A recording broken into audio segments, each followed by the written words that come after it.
média baixa. Vivo num T2 junto do classe média baixa. Como o resto de antigo. Classe média baixa. São os luxos de uma classe média baixa. Com Ricardo Couto e Fábio Pascoal.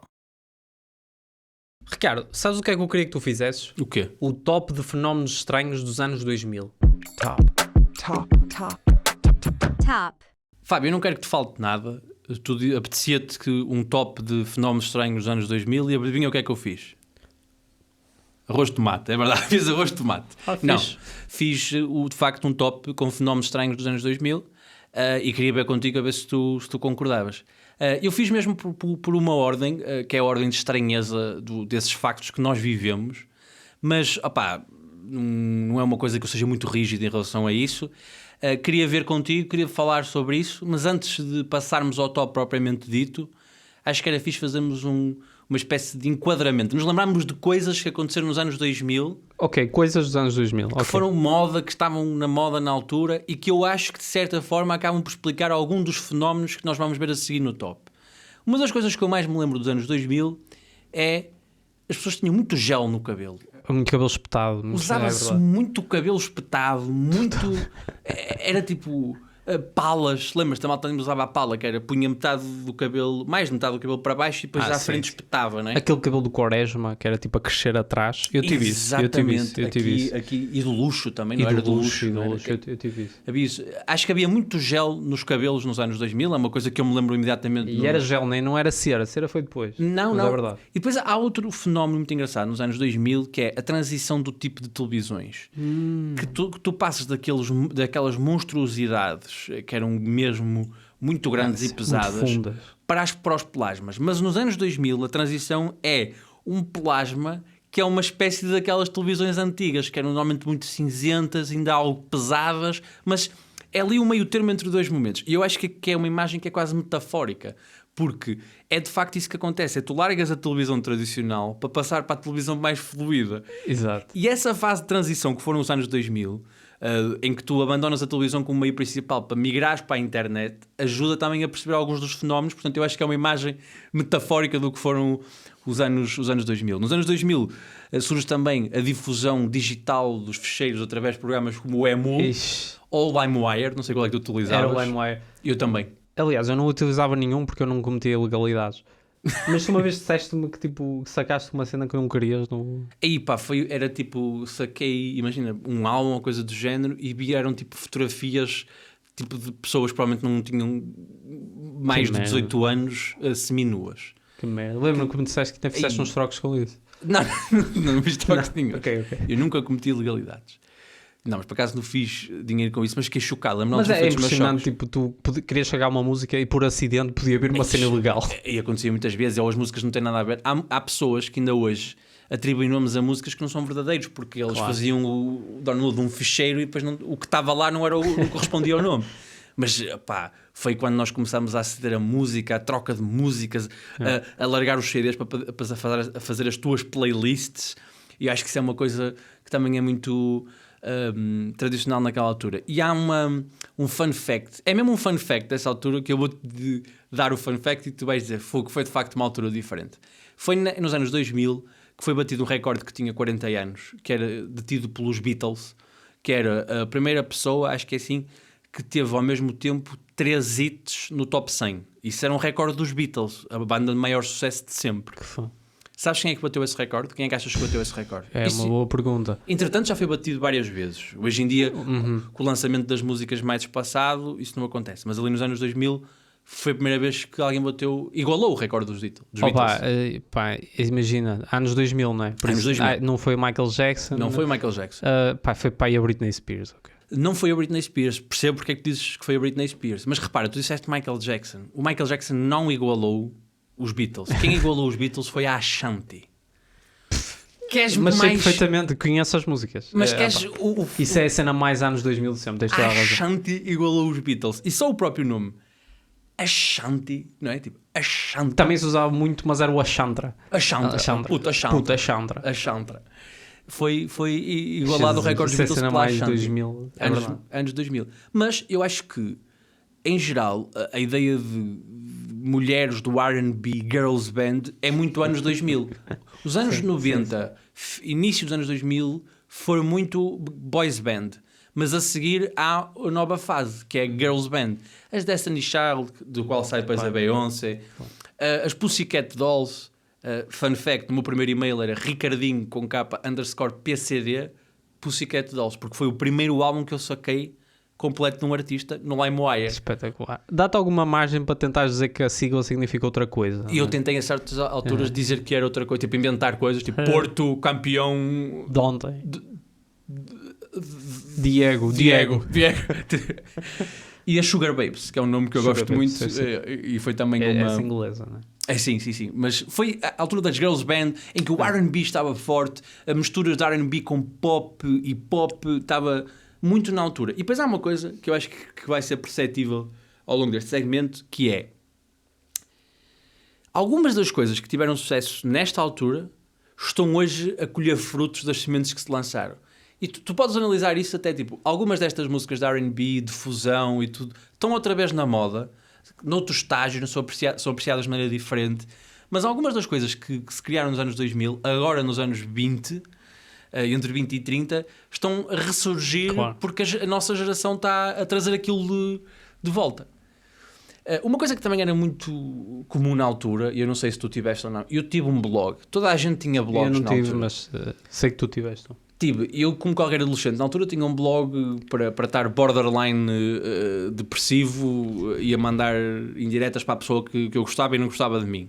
Mas também foi uma cena muito importante na cultura portuguesa, porque alguns dos principais políticos e comentadores hoje em dia vieram da cultura de blogs. Pois.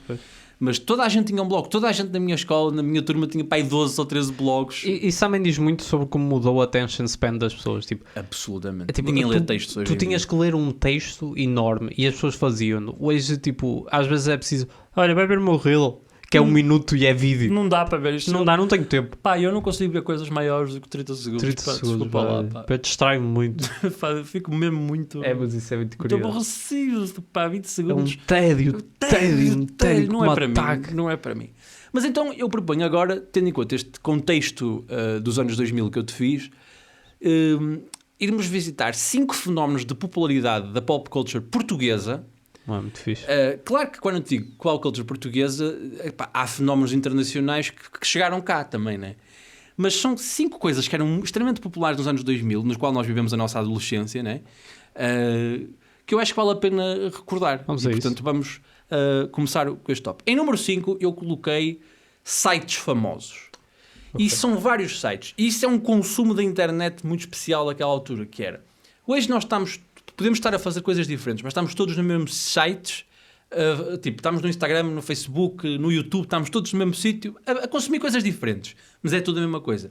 E no início da difusão da internet para todos, não era assim.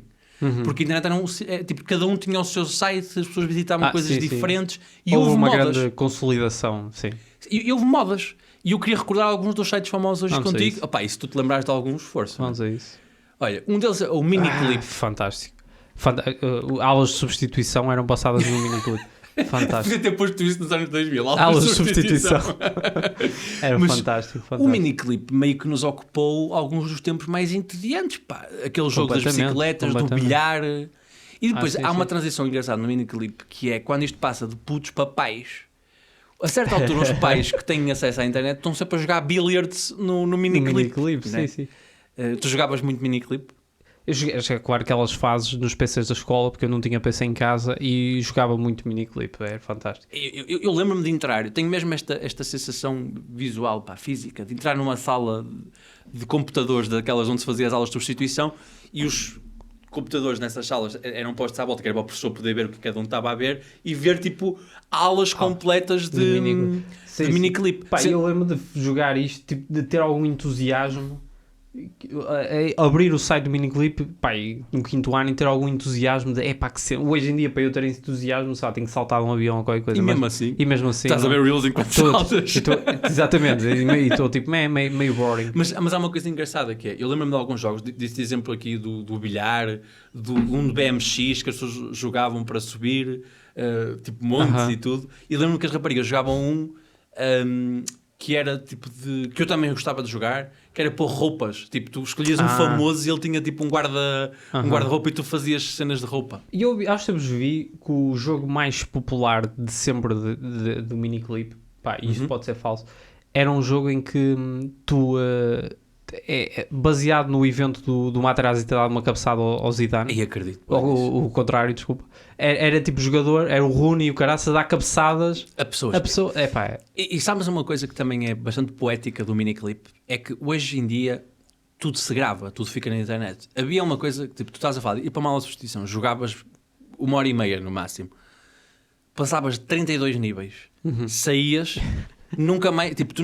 quando voltasses àquele computador, tipo, não ias começar no nível 32, começavas do zero outra do zero, vez. exatamente. E há uma cena de persistência que era treinada com isto, apesar de tudo. É um programa nostálgico, vou já dizer que este é um programa nostálgico. Completamente. Além do miniclip, há outro site que também foi muito famoso na altura, que era o Vitominas. Sei, não estou a par, mas não consumi muito. Eu nunca gostei muito, mas lembro-me toda a gente citar aquilo que era uma animação feita tipo em Paint. E para mim eu tenho uma curiosidade, para já que nunca sabe quem é que é o criador do Vitominas. Ninguém sabe quem é o criador do Vitominas. Mas é um fenómeno de popularidade do humor da internet. É pá, o primeiro fenómeno que eu me lembro das pessoas, eu não gostava. Mas eu lembro que era escabroso, tinha tipo frases que toda a gente citava. Lembro-me mesmo das pessoas estarem tipo. Sim, lembro-me das pessoas citarem isto constantemente. Sim. Era uma das coisas que a mim não me pegou, mas eu lembro-me toda a gente estar a ver isso. Lembro-me também de um site que eu tinha medo de entrar, que era o assustador.com.br. Não te lembras? Não. Acho que era assustador.com.br ou assustador.net, que era um site. Isto também é outra beleza da ingenuidade do início da internet, que era um site que juntava coisas escabrosas, fantasiosas, tudo o que fosse universo de fantasmas, monstros. Okay. E a mim metia-me mesmo medo de entrar no site. Porque era mesmo tipo, era vídeos de... Imagina, esta pessoa é assombrada por um fantasma. E as pessoas ficavam mesmo deep naquilo. E eu lembro-me, às vezes, na escola, os professores terem que fazer algumas comunicações a dizer que estes sites iam ser proibidos, para não entrar nisso porque isso traumatizava. E eram coisas mesmo... Tipo, sustos, coisas de tudo no mundo paranormal, estás a ver? Claro. E pá, isto era assustador. Às vezes as pessoas mostravam cada coisa e eu ficava aterrorizado. Nunca gostei muito dessas coisas. Eu lembro-me de isso, o site não me lembro, mas lembro ainda anterior a isso, mais pelas minhas primas que eram mais velhas, de haver fenómenos de viralidade pré-internet com CDs-ROM. Com CDs-ROMs, tipo com fotos assustadoras e este site era um bocado a compilação base de dados. disso. Era a base de dados disso, ou seja, as pessoas iam lá muitas vezes sacar esses vídeos e fotografias para...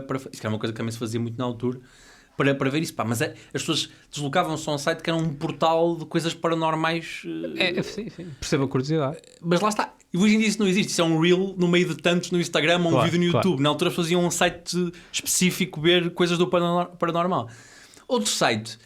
é a sala blá blá blá do I.O., que nós temos que fazer aqui um parênteses, foi muito importante para nós, mas nós hoje não vamos entrar deep nela, mas prometemos fazer um lixopédia em breve sobre a nossa experiência no chat blá blá, que de facto foi muito importante. Mas basicamente, para quem se lembra, o I.O. era um chat, e eu posso contar só uma história engraçada que foi...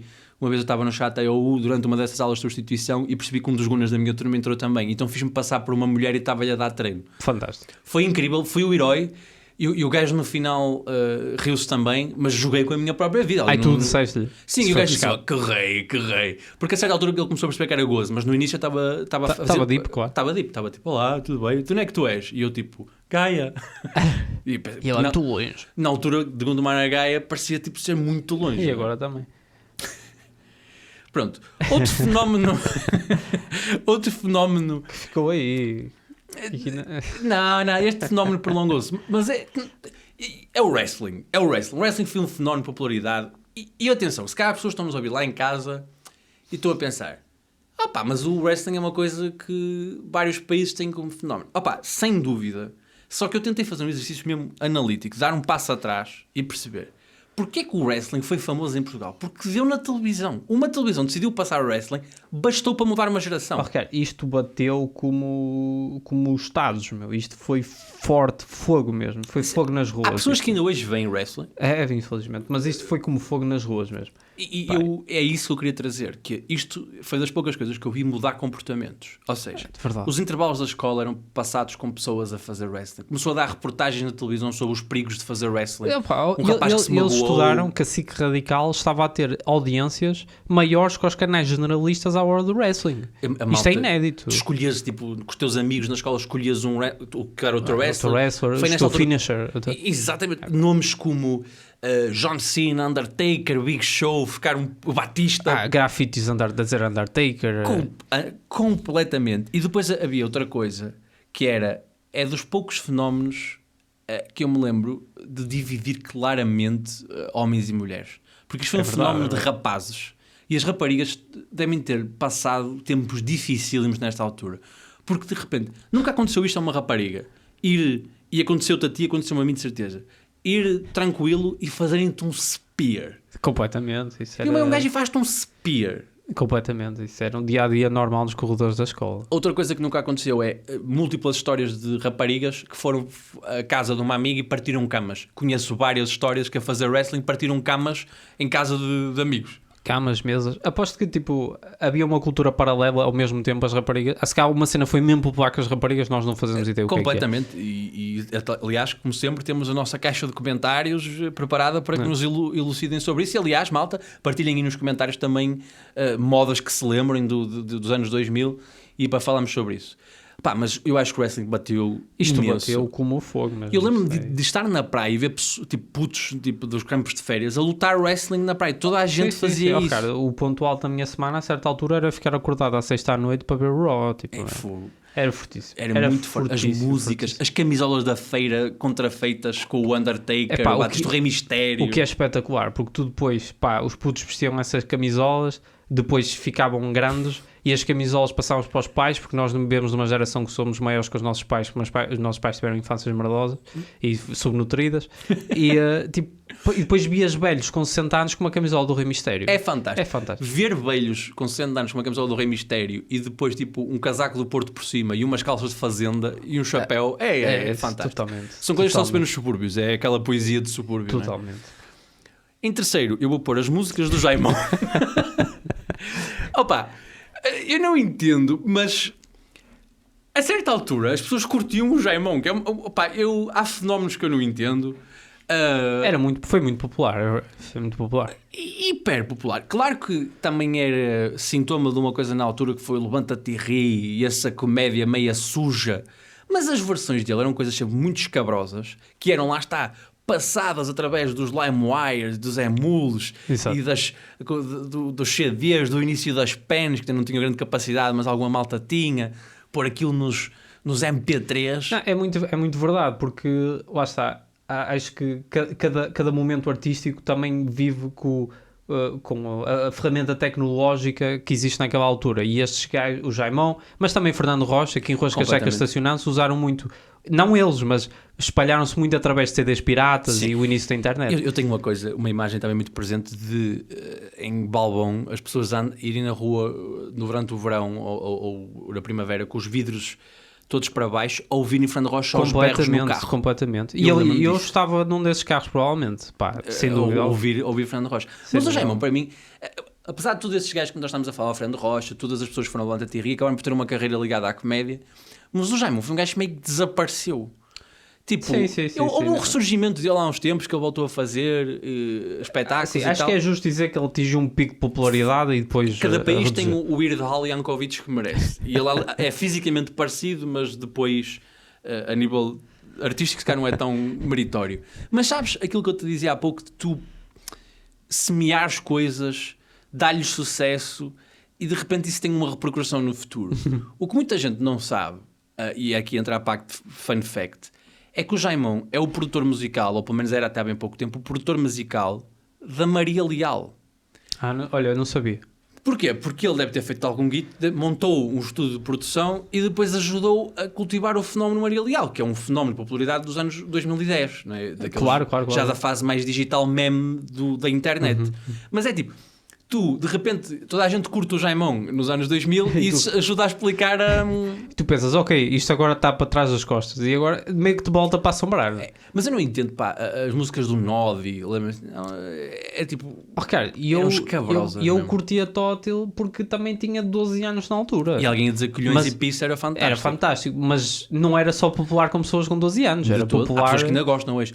Mas o que é impressionante é que ele teve um pico de popularidade gigantesco e depois desapareceu. Tipo, não foi uma coisa que tenha sobrevivido mesmo que marginalmente. Foi uma coisa mesmo, foi tipo, um pico de popularidade na altura que desapareceu. Lá está, foi um fenómeno estranho da pop culture dos anos 2000. Exatamente. Em número 2, eu pus o programa Fiel ou Infiel. Fantástico.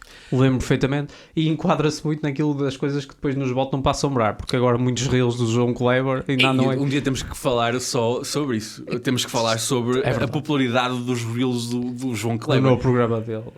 Mas há uma coisa que também é resquício desta altura, que todos os programas que eram assim meio kinky ou marotos tinham este programa de facto era fascinante. Continua, uma bola do lado do canto superior direito que era para dizer que era para maiores de 18 e isso tornava mais perverso do que agora dizer assim, para maiores de 18. Estás-te a lembrar de alguma coisa do Fiel e Infiel? Estou a lembrar, imagina que tu faziam isto hoje tu ainda nem tinha começado mesmo e tu já estavas a trair com a cameraman. Já estavas a trair. Mas a coisa que me irritava é que este programa era tão fake. Tu hoje em dia olhas para aquilo, se vais ao YouTube... mas isto era o tema de conversa... Isto estava à sexta-feira e foi um mega sucesso. Mega sucesso. Para já era um gajo que era muito parecido com o Nilton, que também podia estar aqui em Fenómenos Estranhos de Popularidade dos anos 2000.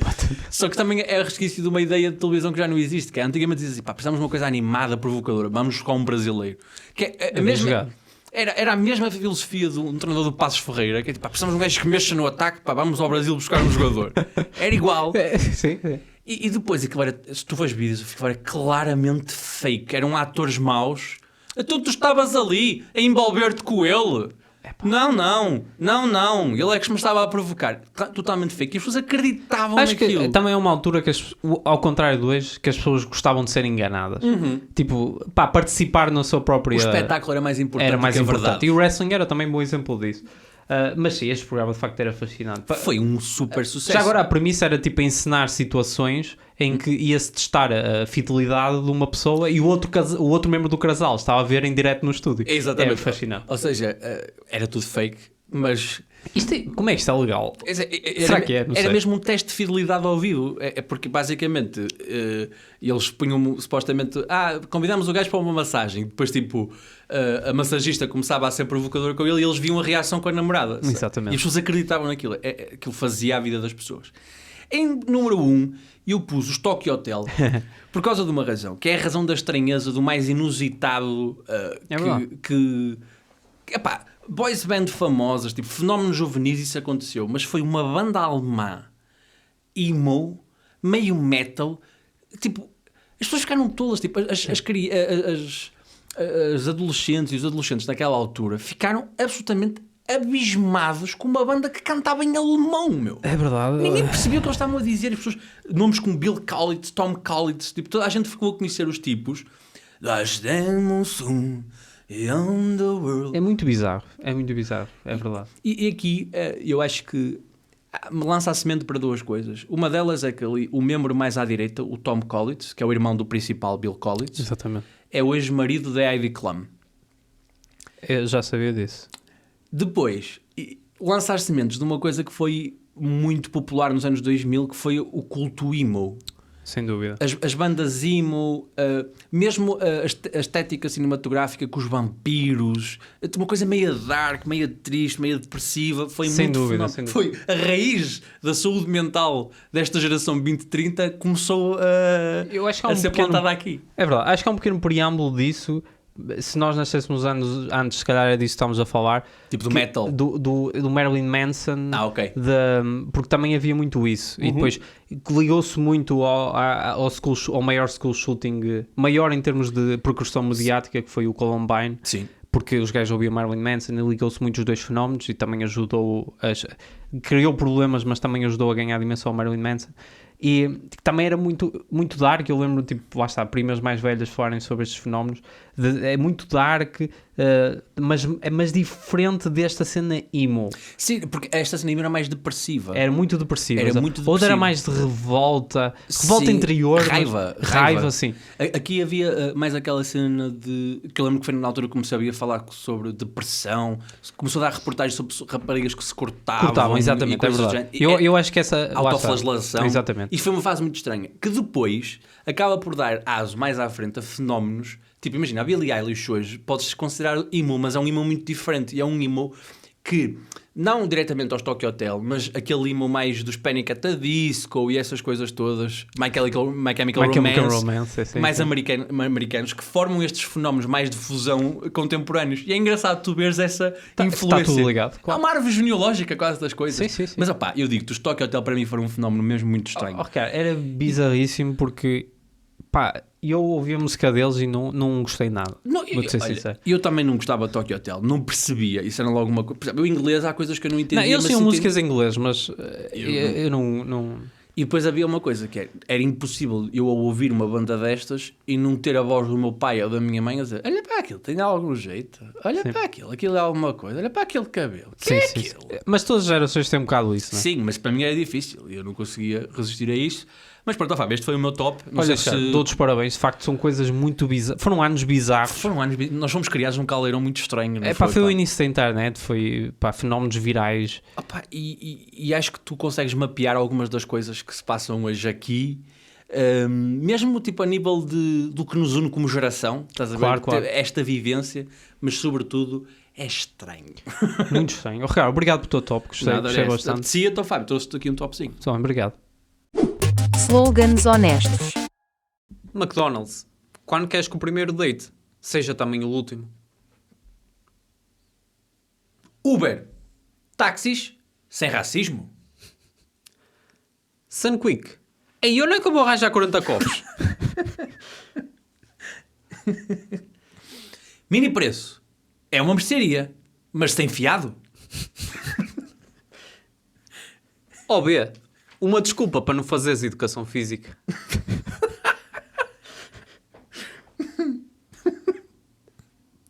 FNAC, a melhor loja para fazer tempo. Tiger, prendas para o amigo secreto.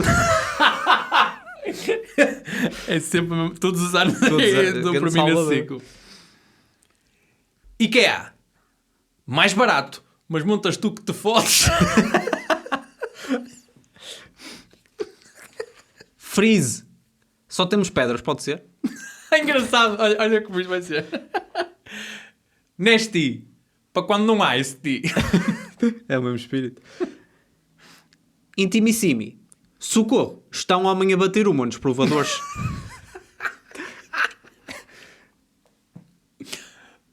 Lindor, para a tua avó não te manchar o sofá. Memografia.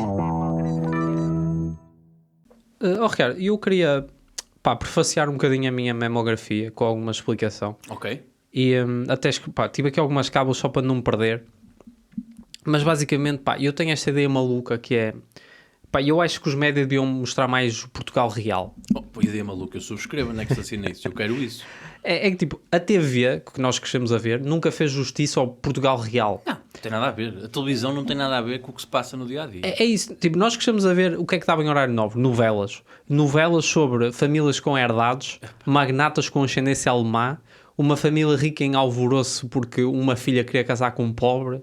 Sim. Tipo, tu vês sais à rua e não são esses os problemas das pessoas reais. De todo. Eu nunca vi numa novela alguém dizer: olha, bem, vou-me deitar que amanhã tenho que ir para o posto médico às 5 da manhã. Olha, aí está. É verdade, esse realismo, a história de vida real das pessoas, são histórias, têm uma universalidade como qualquer outra história, mas não têm tipo, coisas concretas da vida das pessoas. Nem sei como é que aquilo é uma coisa muito forte, por exemplo, em em setores de idade como as nossas mães e tudo. Sim, Não sei sim. como é que elas se identificam com aquilo. E- Aquilo às vezes é tão... E eu acho que elas vêm Diferente. porque é o que dá, mas essa parte... É o hábito, talvez. Essa parte da arte divorciou-se um bocado de tentar representar o país real. De Tipo, todo. pá, vamos fazer as mesmas histórias recicladas 30 mil 30 vezes. mil vezes. Epá, o Portugal real não está no luxo. Portugal real está tipo a um domingo de manhã a ver um jogo de futebol num campo local ou numa tasca. Numa tasca, assim. Tipo- Ou a ver um jogo de tipo dos iniciados e quase a pegarem-se à porrada, porrada exatamente. num jogo de iniciados. Portugal real... Putos de 12 anos. É mais isso. à porrada. Por causa de Muito putos de comum, 12 anos. muito comum, Jesus. mais à porrada. Portugal real não é o Fama Show, é a Liga dos Últimos. É verdade. Pá, e esta memografia é uma ode de amor àquele que é para mim o melhor programa de sempre da TV É que portuguesa, fixe, que é a Liga pá. dos Últimos. Ei, adoro, vamos lá, ei, adoro. Grande cena. Pá, Só um apontamento em relação às novelas. Já reparaste que naquela dicotomia pobre-rico que acontece nas novelas,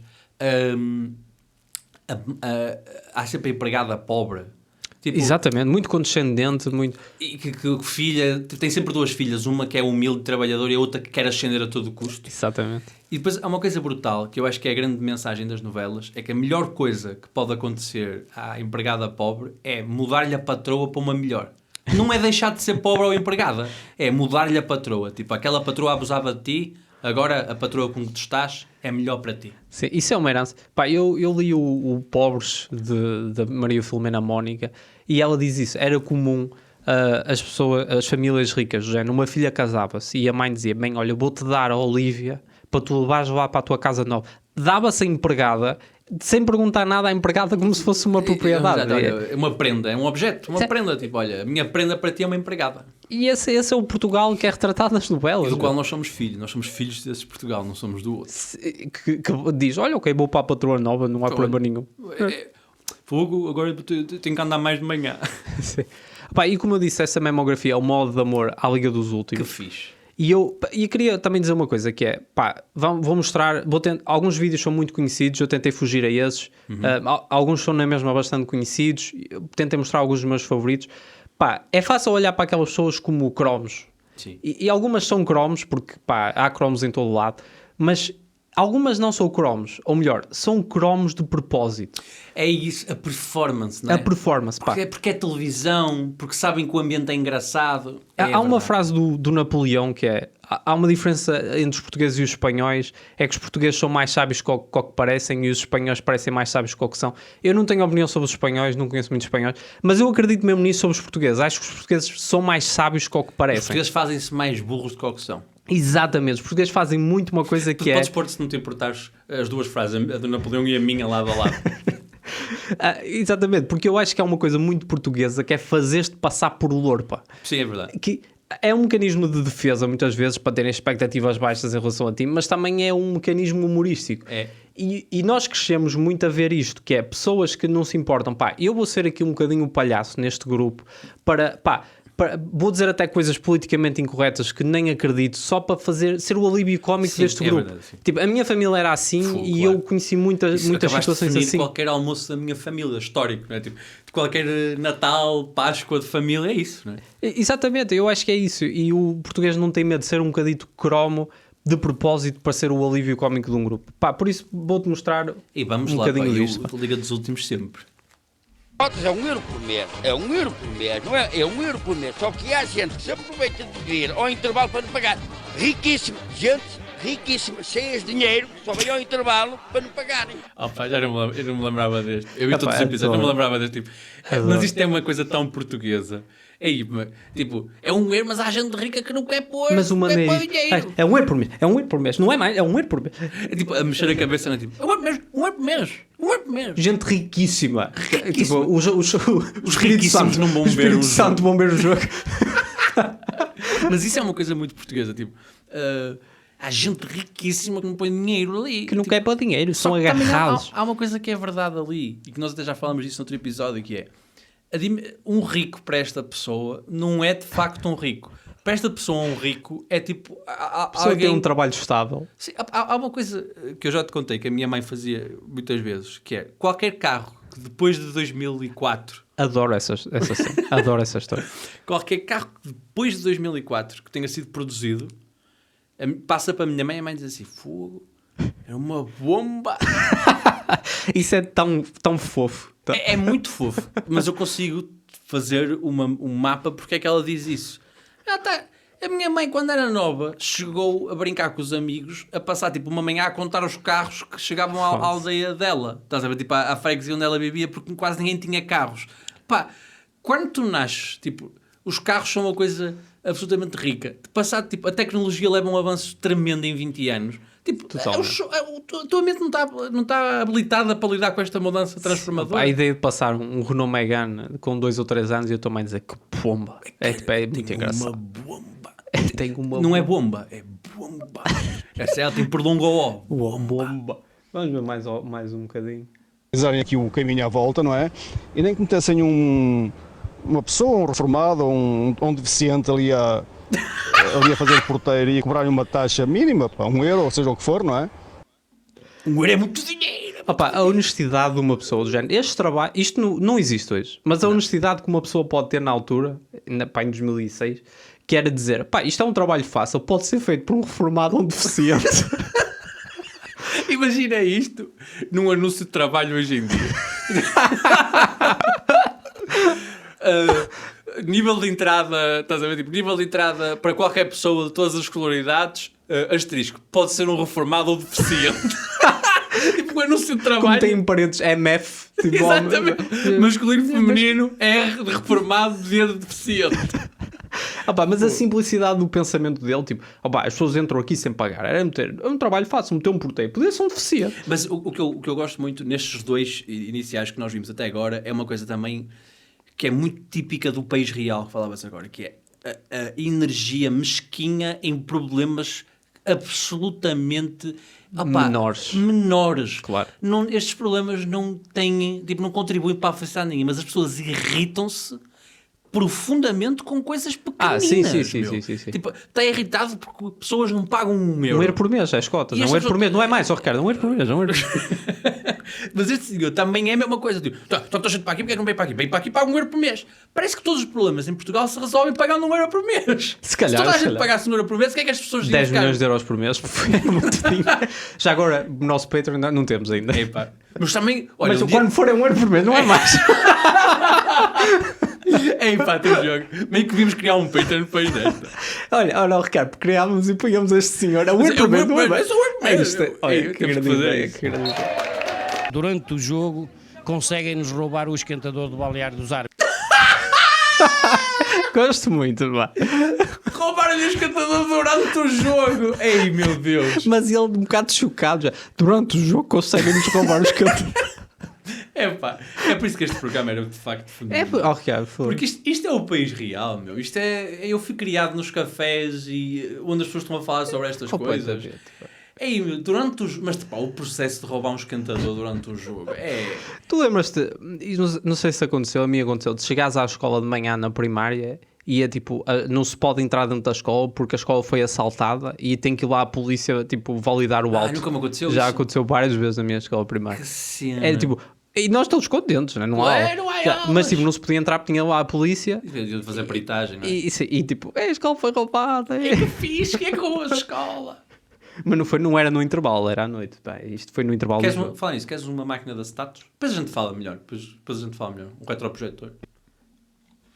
Não é bem namorada, somos amigos, mas como começam a dizer que somos, porque estou sempre a dizer que gosto dele. Gosto dele de uma maneira, entre aspas, de uma maneira diferente. Mas, claro, não... Uma amizade colorida. Sim, pronto, é o que se costuma dizer, não é? Mas Américo não confirma a cores desta amizade. Não, é a sua namorada ou não é a sua namorada? Não, já tenho namorado. Já tem namorado? Tenho namorado. Sabe quem é a Tânia? Sei. Sabe que ela é a sua fã? Também. Mas são só amigos, é isso? Conhecemos-nos. Olá, bom dia, só isso. Uma amizade colorida em 2006. Boa tarde, bom dia. Bom dia. Mas isto é o normal, estás a ver? Nas terriolas para Portugal fora, tipo, é assim que os casais fazem. Tipo, há uma rapariga que obcecou com o Américo, neste caso, que é este jogador. E tipo, eu já tenho namorada, eu vou botar algum dia. Atenção, imagina, Ele para cá já tem namorada e é uma coisa imutável para muita desta gente. Tipo, Já tenho namorada. não. Mas se ele acabar, por alguma razão, acabava, ele passava tipo, no dia seguinte para aquela namorada, como se nada fosse. Não, tipo... mas esta é claramente aquela gaja um bocado creepy que o segue para casa. Sim. Tem uns óculos também muito típicos de pessoa creepy. Mas sabe o que eu queria dizer? Que é tipo, imagina, se ele acabasse com a namorada que ele diz ter, sim. Tipo, e ele passava para esta, tipo, não mudava nada na vida dele. Ele não tinha um desgosto amoroso. Se a atual namorada dele fosse embora, ele não processava emoções a um nível muito profundo. Era tipo, olha, pronto, foi-se embora, até agora... Não, e esta rapariga, claro, nutre essa opção pelo Américo, porque também quantos gajos de qualidade é que há naquela aldeia? Há pai 2 e por acaso não devia estar a dizer mal do povo da Apulia. Era da Apulia, então esquece o que eu disse. Já agora só retratar, este senhor estava no background. Os dois senhores do background? Sim, este. Opá, muito curioso. Muito bizarro. Olha, televisão. Tu fizeste aqui um freeze frame para vermos estas pessoas que estão em background, que também são pessoas que nós vemos todos os dias, com roupas que vemos ainda hoje todos os dias, são a mesma roupa, mas há ali outra coisa muito portuguesa, que é aquele telhado de amianto. Isto é um telhado plástico. Sim, mas é tipo... Sim, eu disse amianto, mas não queria dizer. Um telhado de plástico. Eu vi isto em escolas. Eu tive uma casa, a minha primeira casa, o pátio era coberto por este tipo era muito normal. Isto chovia, fazia um basqueiro. Era uma telha de plástico. Isto é mesmo de Portugal. Tu vais a muitos sítios aqui que isto depois é um calor, aquilo faz tipo efeito de estufa. Totalmente. Calor. Sei eu vivi em casas com isto. Também, eu não vivi, mas a minha avó, sim. Para mais um bocadinho. Deixa aqui. Eu perguntei ao Presidente da Junta o que é que queria dizer isto. Oportunismo Japão. Sabe o que é que quer dizer? Isso não. Oportunismo quer dizer que esse indivíduo foi oportunista. O Japão. Não foi o Japão. Foi esse que esteve lá antes de... Não foi antes dele, não foi antes do Cisnando. Foi um... sabes que ele agora foi fazer foi estar em nome dele uma quarta parte da casa da minha irmã. Posso só dizer-te uma coisa, nós estamos a dar uma entrevista, sabes que isto... Pode falar. Nós estamos a dar uma entrevista sobre a nossa freguesia, não é sobre a vida privada. Pois, está bem, claro, mas pronto, falamos no assunto. Não interessa, o futuro a Deus pertence. Cara, foi-se embora, filha. Eu não conhecias este. Este é o meu favorito. Tem tantas camadas que eu nem sequer consigo. Gostaste deste sketch jogado durante os anos 2000? Pá? É mesmo o Ricardo Espelho a fazer de matarruano. E aí também há, claro, o mérito de como o Ricardo Espelho representava bem este tipo de pessoa. É mesmo. Mas isto tem tudo. Não é o Japão. Não foi o Japão. Foi o que teve antes do Cisnando. O gajo passou uma quarta parte da casa da minha irmã e depois chegava com uma chapada. Mas há duas coisas que tu, por acaso, não destacaste e que eu destacava também, que é o senhor que lhe diz, estamos aqui a dar uma entrevista sobre a nossa freguesia, não vamos falar da vida privada de ninguém. Ele parece sensato, mas está a levar demasiado a sério uma coisa que também não é para ser levada. Que é uma coisa muito portuguesa, que é, há o tipo que faz mais de palhaço, como tu dizias ao início, mas há sempre um gajo ao lado que meio que está a parecer um mediador, só que o mediador não é uma pessoa sensata, não está a ser um mediador, está só a ser menos palhaço, não sabes o que eu quero dizer. E este gajo está a fazer estilo Presidente da Junta. É isso, ou seja, o gajo não está assim tão distante daquele senhor, só que está um bocado mais performático. Para falar já essas coisas aqui, porque estas coisas vamos antes falar do oportunismo desta presidência de um clube muito pequeno em Portugal, porque é isso que está aqui a RTP a falar, percebes? E quando o gajo faz pausas, a expectoração.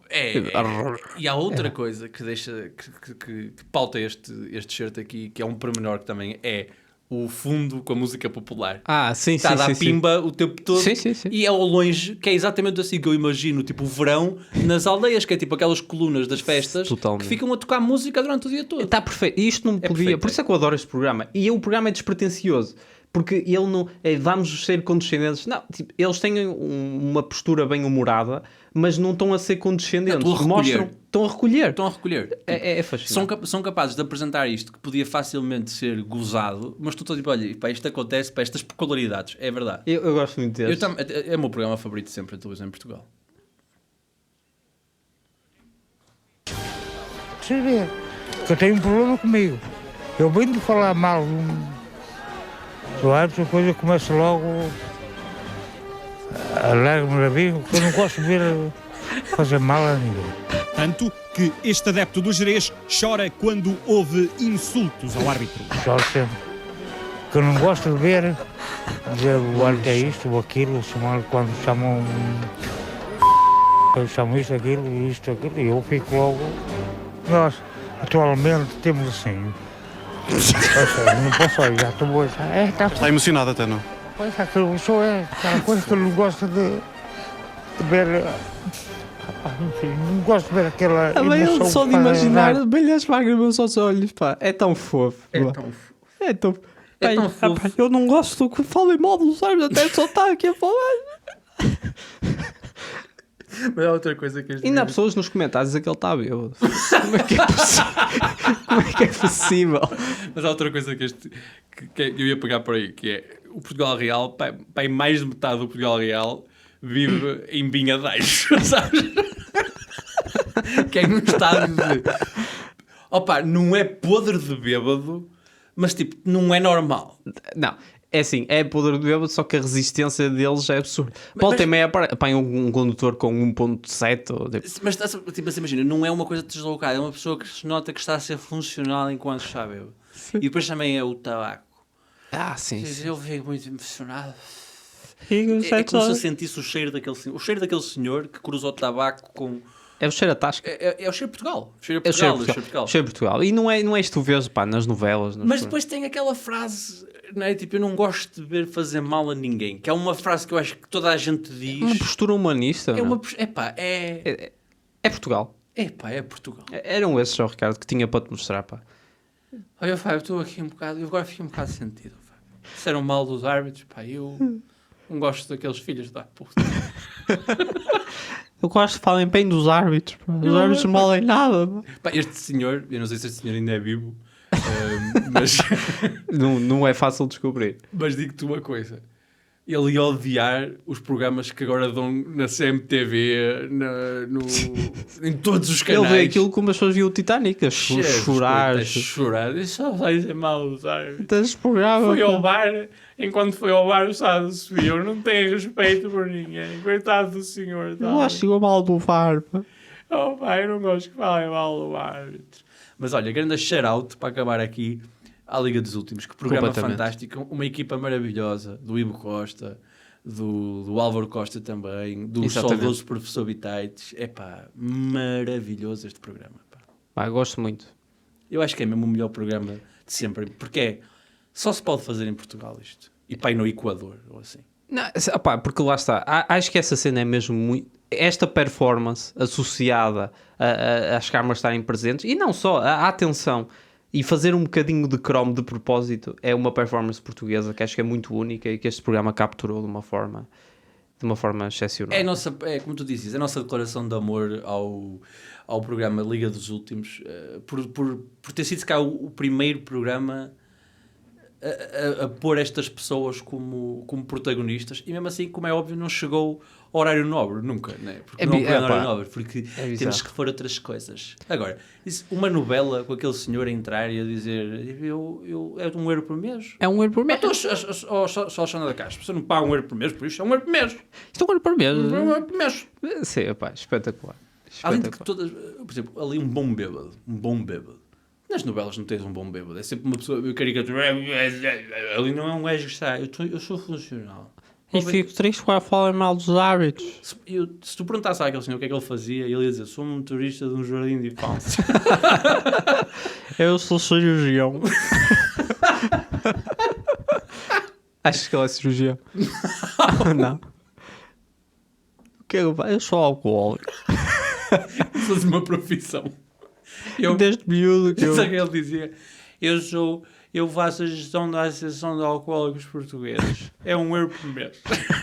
E não apaga gente riquíssima para logo levar umas aos olhos quando as pessoas não pagam. Falem mal das pessoas.